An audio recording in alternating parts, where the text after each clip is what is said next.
every hunter has their own idea about what the best hunting rig is. It's like rifles, calibers, bullets, arrow setups, bows, all the differences that people have in their traditions with hunting. And today, I'm up here in the woods, but I want to talk a little bit about a hunting rig.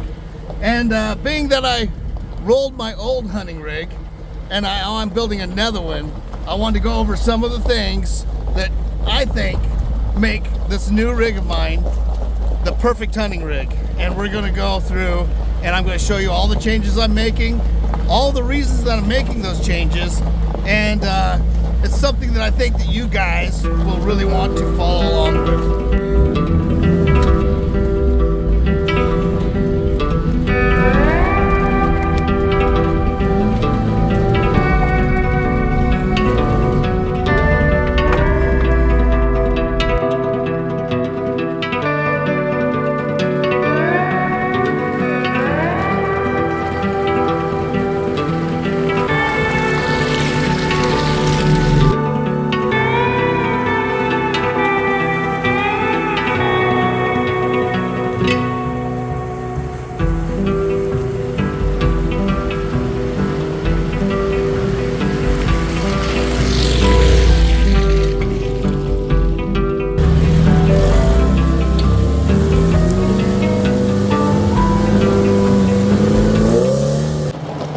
Hunting rig should have these 5 attributes or characteristics, and the first being capable.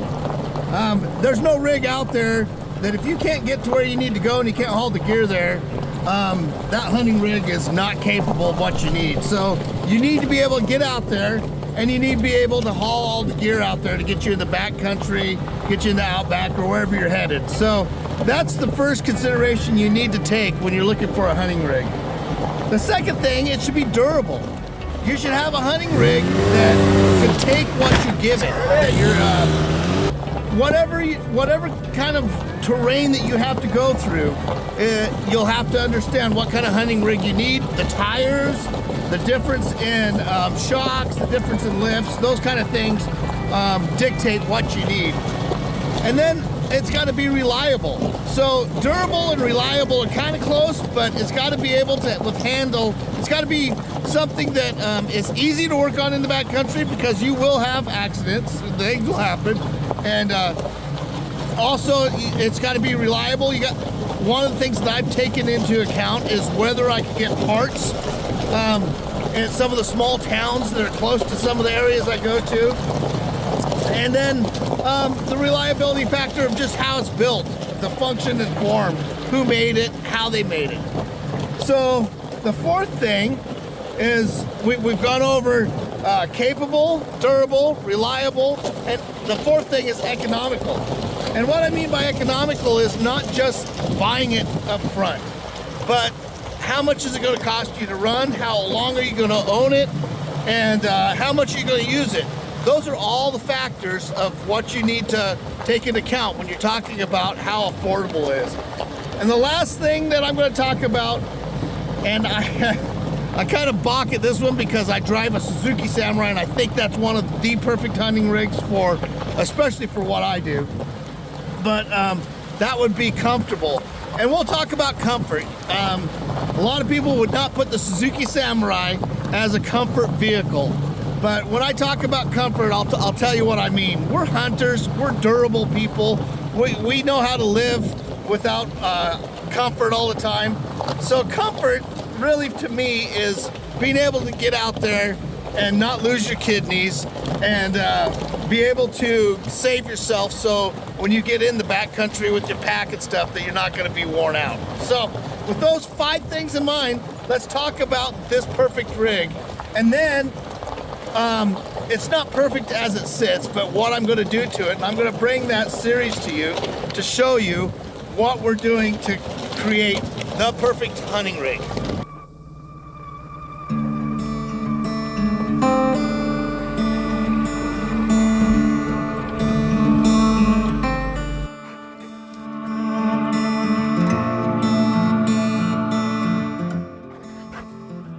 This meets all 5 of the characteristics I think are in the perfect hunting rig.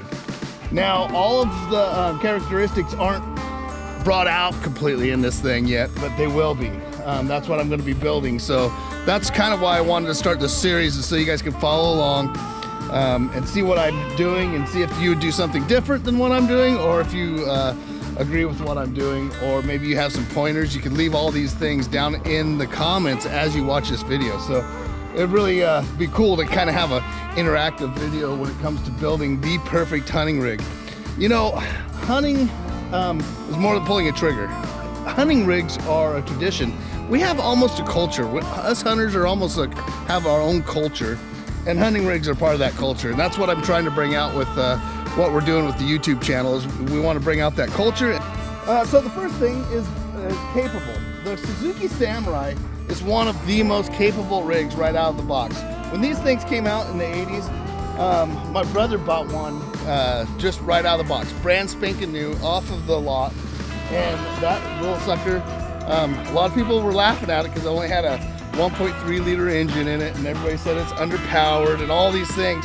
These guys, my cousins with the big Broncos, and I had a Jeep at the time, we were kind of laughing at the thing. But the fact of the matter was, we were having a hard time following him, and he was stock and we were built. So they were more than capable out of the box. But as you see, this Suzuki has added capabilities.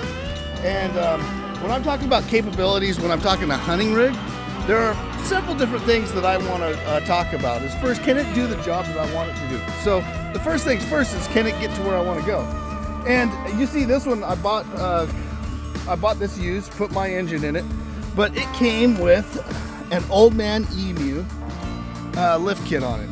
I'm not a big fan of those great big shackles up front, but it came with the Old Man Emu lift kit, and so it's got 4 inches of lift, so it brings it up quite a bit higher. Another thing is it has 235/75/15 tires, which are around the 30-inch-ish mark, and of course I'm running the all-terrain tires. I ran a poll on Facebook here just a little bit ago, and I was asking people what they would do to change things, and one of the biggest things they were saying is put some mud tires on it. I understand that, but I run all-terrains because I run in a lot of snow and ice, and mud tires just don't cut it on the ice, and that's all I need is all-terrain tires to get me there. Something that I'm not going to flat on over in Eastern Oregon, something that'll get me through the snow is the most. So the all-terrain tires are probably the best thing for what I do. Now, there are going to be some things that I'm going to change for the capability of this. The first thing is the drivability is horrible on the road, and I'll show you why. So this right here is one of the reasons that this doesn't drive that well on the road. It's because of those lifted shackles. And anytime you put a shackle that's over 3 inches, that's like a 3-inch shackle. Anytime you do that to the front, you're going to put extra torque as you're turning, or as you're going around turns, on both your springs and all of the bushings that are in the springs. And it leads to death wobble. This guy death wobbled on me pretty hard as I was bringing it home. So that's one of the things that I'm going to fix. The next thing is reliable. And my old Suzuki, my red one, was very reliable. This one's very reliable. I'm gonna go ahead and pop the hood here.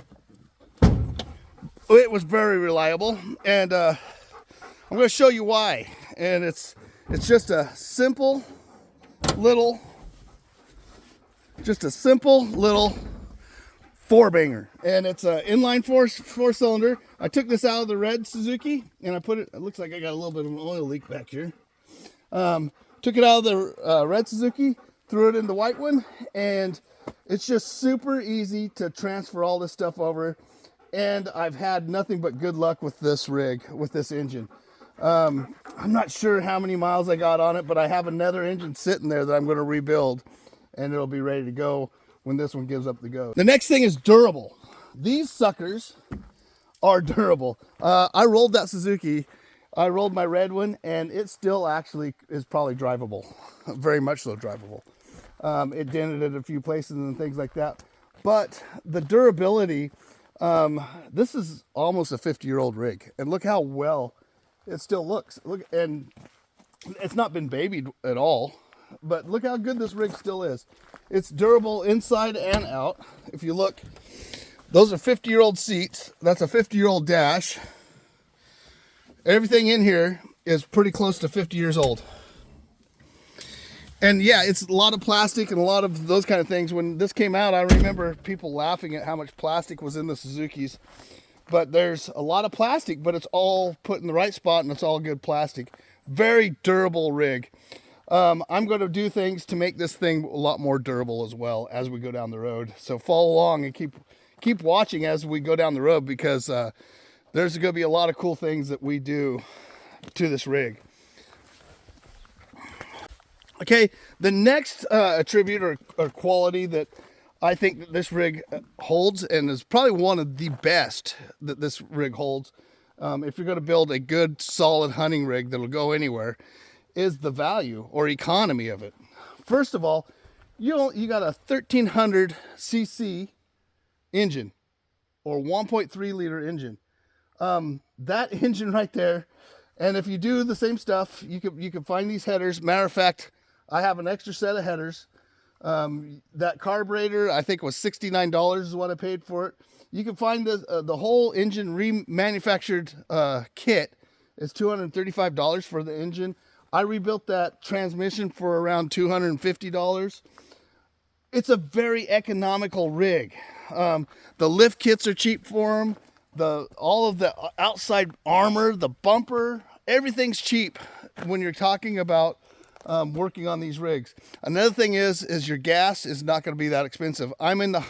For what I'm doing and for where I'm rolling around in the woods, you could probably get a higher on highway miles per gallon, but when you get in the woods, this thing still holds that 20 miles per gallon. So the next and last attribute of the perfect hunting rig, I believe, is comfort. But hear me out here. The kind of hunting that we do is often backcountry, getting in the brush, and all we're using our rigs for is to get our gear there and get us there. Maybe even having a little bit of a base camp. Maybe we're having to be mobile. We're having to pack up and we're having to take off. This little Suzuki Samurai is really comfortable in the woods. I would rather ride around in the desert in this thing than I would in a big diesel all day long. It's really interesting when you start talking about hunting rigs. Everybody has an opinion on how they want to set up their hunting rig, and I think that's a great thing. It's the way that they hunt. Every one of us as individuals, and we have certain ideas about how our rig should be. That's perfect. So as you guys follow along, please leave me your comments, because we can learn from each other. We can share what we think is the best thing for what we're going to do in the hunting situation that we're hitting, and leave in the comments on what you think we should do with this to make it fit your style of hunting, or to fit your terrain, or to fit what you plan on doing with it. We plan on using this Suzuki kind of like we did last year, where we have a home base, we have our backpacks, they're ready to go. We find elk, we'll walk into a place. If we find elk there, we'll camp there and we'll hunt, a 10-mile radius around the Suzuki. If we have to, we'll just drop into a wilderness area, leave the Suzuki at the trailheads.